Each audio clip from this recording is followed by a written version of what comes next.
Welcome back. My name is Jim Boyle. I'm the principal lawyer in the Boyle Law Firm. If you want to know more about me or my firm, you can check out my website at jamesfboyle.com. This is a continuing series on how to prepare your own simple Texas divorce.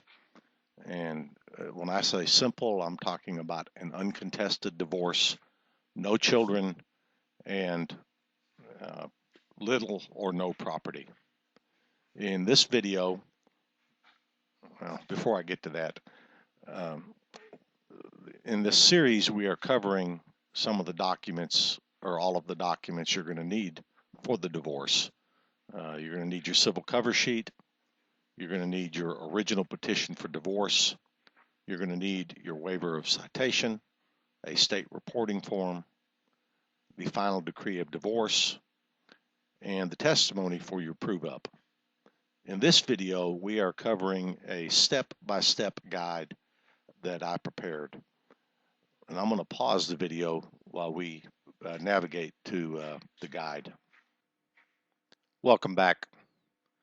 What you're looking at is a step-by-step guide that I prepared. If you go to the website, jamesfboyle.com, the guide is there in PDF form, and it's one of the documents that you can download.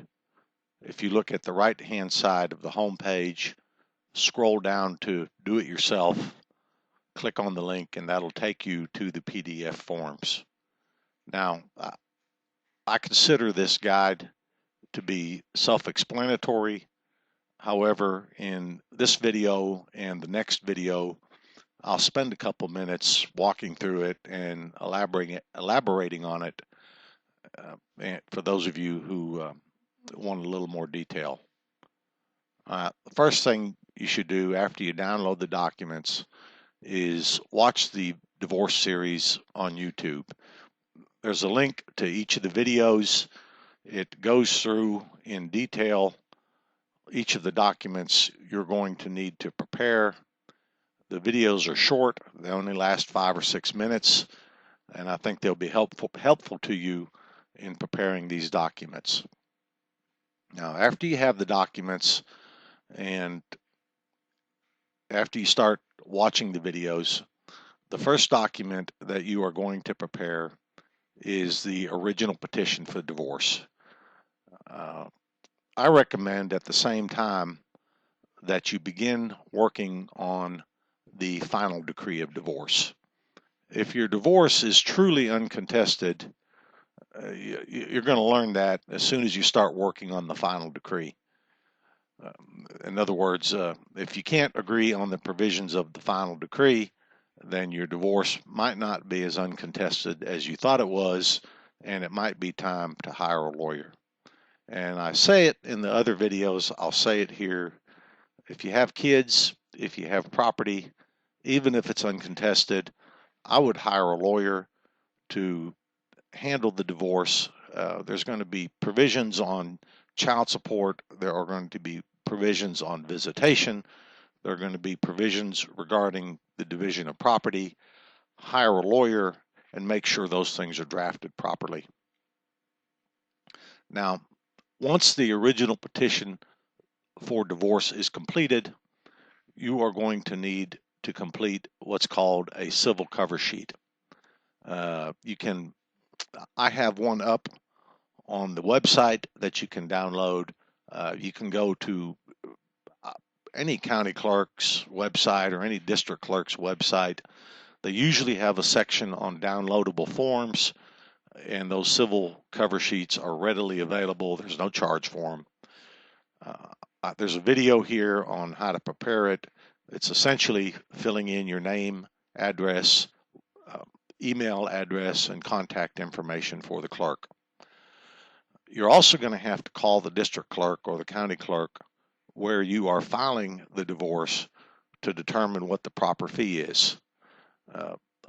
Once again, that information is usually online.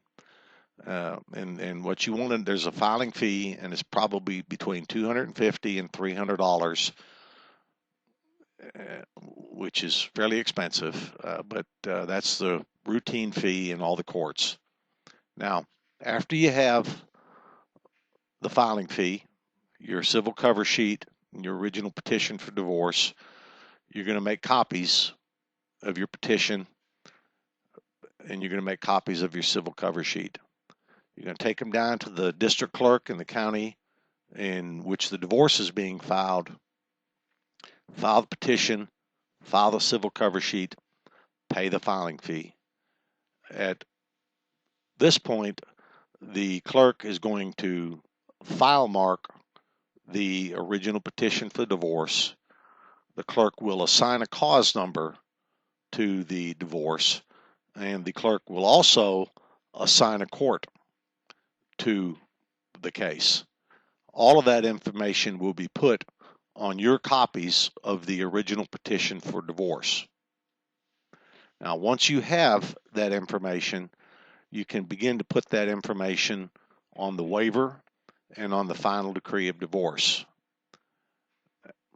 Now, that's going to be the end of this video. We'll complete this step-by-step guide in the next video. I will see you then.